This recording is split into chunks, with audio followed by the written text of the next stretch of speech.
The controllers featured in today's review were provided courtesy of Retrobit.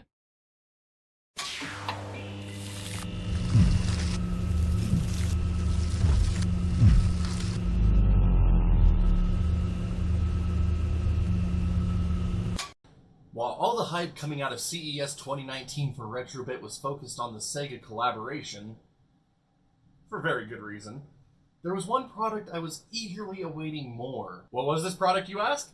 Well, the Tribute 64 controller, of course. The Tribute 64 is part of Retrobit's new Platinum Collection that looks to bring amazing controllers to Nintendo's first 3 consoles. I am stoked they decided to start with the Nintendo 64 since it has always been one of my favorite consoles. Everything from its design, history, games, and shortcomings I find absolutely fascinating. One of the biggest shortcomings of the N64 was its controller design, and finding workable replacements has been a hit and miss endeavor. With the Tribute 64, the search might finally be over. The Tribute 64 comes packaged differently than any controller I have ever bought in my life. The box itself is actually housed in a plastic box protector like you would get to protect a console box or game. Upon removing the box protector, you can understand its purpose. The box is made of fairly thin cardboard. The controller is also able to be directly handled as there are no plastic windows on any side of the packaging. This design is pretty unique and I really like it despite the thin cardboard. Now as for the printed parts of the inner box, we have the standard fare of the Tribute 64 controller name being displayed proudly along the bottom of the box, as well as which platform the controller is intended for, with original port and USB variants being available. Under the controller name, there is an interesting circular design that I find myself being drawn into for some unknown reason. Just above this, we have an awesome looking Platinum Collection branding that extends out over the controller. At the top, we find the Retrobit logo and another circular design that extends to the top and sides of the box. The Retrobit logo can also be found on each side of the box and along the top, accompanied by the Tribute 64 name. Moving to the back, we can once again find the circular design taking up residence in the upper half. The Retrobit and Tribute 64 logos take up the middle section, and the description of the controller and bullet points of features take up the bottom. The most highlighted feature of both sections is the high-quality thumbstick, the make-or-break feature for any and all N64 controllers. The bottom of the box once again features the Retrobit logo, as well as info regarding Retrobit's website and social media handles. If you have opted to get the USB version of the Tribute 64, I found it to be an awesome touch that the gray color used throughout the box has been swapped for a darker shade to add an extra level of distinction. Opening the inner box, we can finally remove the Tribute 64 from its plastic housing. The controller cord is routed through the top of the plastic to the back side of the shell and is held out of the way by a piece of tape. The cord is also covered with another small plastic shell that keeps it from shifting in the box during transport. The PC version of the Tribute 64 also includes a very useful instruction manual that I used throughout the course of this review. I want to make this known up front that I actually have no problems with the original N64 controller design other than its thumbstick. Games were built around it and button usage was designed accordingly. That being said, I know there are tons of people who absolutely abhor the original design and love controllers that have redesigned the layout into a two-handled design, which is exactly what the Tribute 64 has done. In fact, the design of the Tribute 64 will look immediately recognizable to most N64 fans as that of the Hori Pad Mini. This is because the Tribute 64 is inspired by the Hori Pad Mini, but it isn't a one-to-one reproduction of it. The Tribute 64 sports a wider design than the Hori Pad, making it more comfortable for players with larger hands like myself. The dual Z shoulder buttons are also larger. To put it in comparison, the size of the Tribute 64 is fairly close to that of the Brawler 64, but with grips that extend more vertical than horizontal, which really narrows the design. It is also roughly half the size of an official N64 controller. The handles look nearly identical to those on the original controller as well. I also like how close the original design of the expansion port on the back of the Tribute 64 is, and that Retrobit kept its inclusion on the USB model despite it not having any use. Buttons have a nice glossy finish just like those found on a real N64 controller, which looks fantastic against the colored plastic. Buttons on the Tribute 64 also have a nice fitting, which makes it so they don't rattle if the controller is shaken. unlike a real N64 controller. Shoulder buttons are interesting on the Tribute 64 as they sink into the controller a bit when pressed on the outsides. The shoulder buttons are also not labeled, which is an odd oversight when every other button is properly labeled in an authentic style. I am glad Retrobit didn't decide to go with a spring design for their Z buttons, however. The D-pad is much smaller than the one found on an official controller, but that isn't a bad thing, and it is at least bigger than the one found on a GameCube controller. Speaking of GameCube, the thumbstick on the Tribute 64 looks just like a larger GameCube thumbstick, which is quite pleasing to me.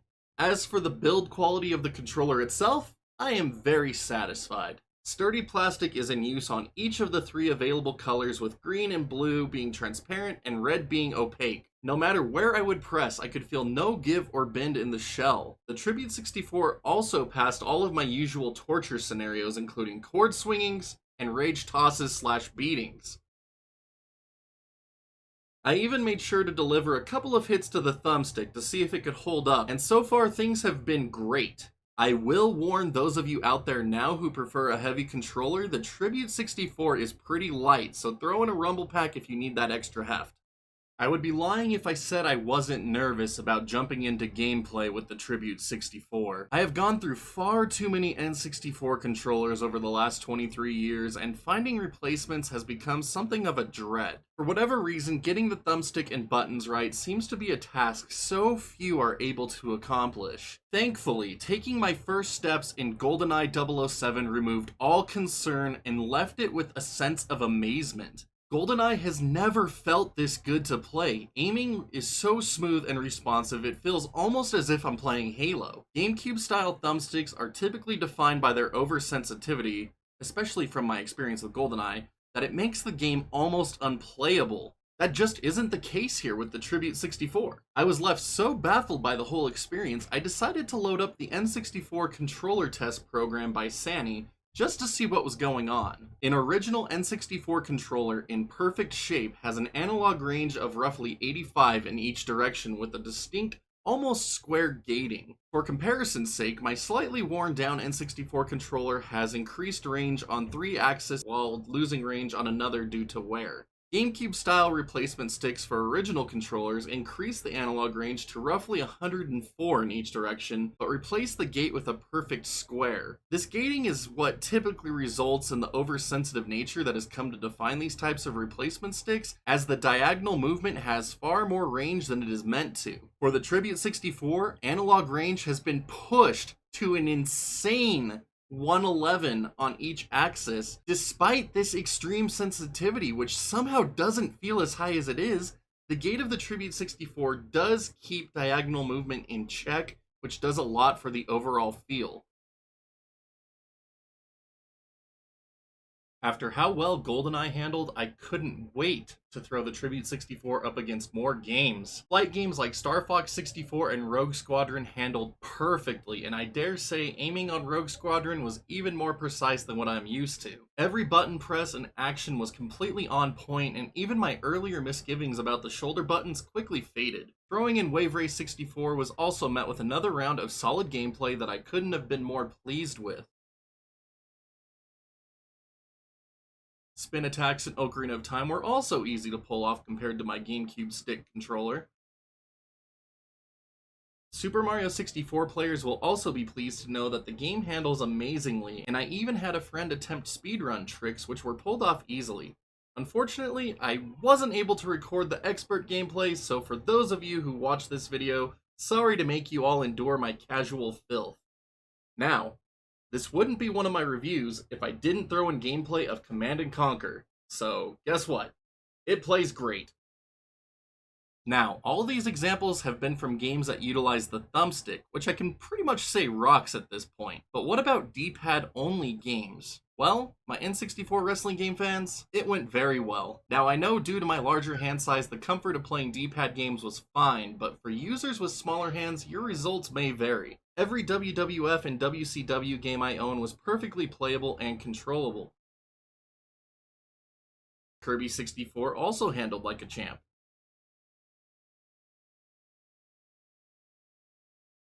I will also only play Tony Hawk's Pro Skater with a D-pad, so the responsiveness was top-notch.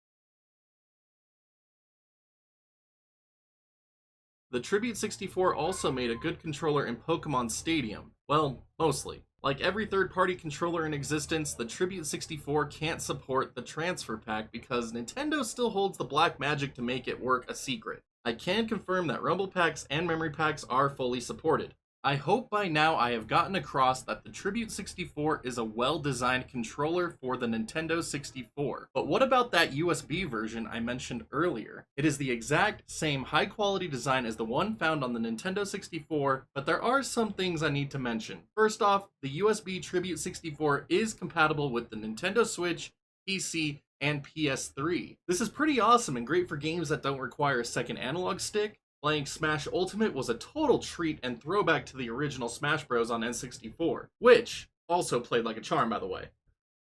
I was also able to enjoy Final Fantasy X HD and various PS1 classics on PS3 like Mega Man X4. Unfortunately, if the game you are playing isn't fairly simple or doesn't allow you to remap buttons, you might get a little confused by the default mappings the Tribute 64 provides. A and B retain their use, with C left becoming Y and C down becoming X. Needless to say, this is more than a little backward even for the most dexterous controller user. C right is assigned to start, and C up is select, with the start button becoming a guide button. Shoulder buttons assume the typical R, R2, and L, L2 functions. The D-pad also keeps its usual function. While it is awesome to have functionality with the Switch and PS3, keep these mappings in mind and know that the use really is going to be limited. Now let's talk about PC functionality. This is where the Tribute 64 gets a little more exciting. Utilizing WASD or similar X input button mappers, the functionality of the Tribute 64 becomes limitless. Want to play the original Turok on PC just like it played on the real hardware? You can. Want the best N64 controller to use on an N64 emulator ever? You have it now. Best yet, want to prove to the world that the N64 controller can be used for modern shooters even though it lacks a second analog stick? Through the use of the Xbox app on Windows 10, you can do just that. Seriously, this might be my favorite way to play Halo now, just because of how outlandish it really is. Through the combination of direct input and X input modes and button mapping, you can really do anything with the Tribute 64 on PC. When it comes to complaints with the Tribute 64, I have virtually none for the actual N64 version of the controller. Some users might find the D-pad placement uncomfortable if they have smaller hands. Speedrunners might also find the analog stick still too imprecise for some tricks. But for the vast majority of N64 fans out there, this is the best it gets. Now for the USB version of the Tribute 64, I am really sad about the default button mappings for PS3 and Switch. I know there isn't much that could have been done differently to ensure maximum compatibility, but it does make some things awkward to play, and most things can't be played due to the lacking thumbstick.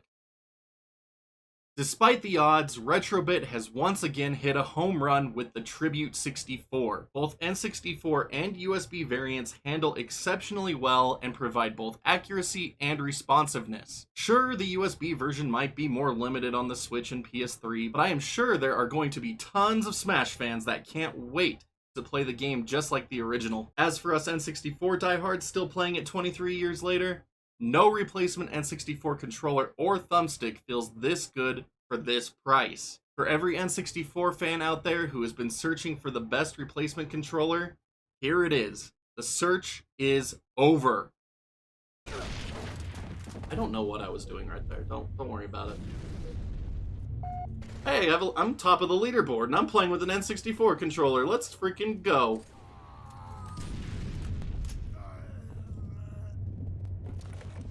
I think that clip right there needs to go into the review.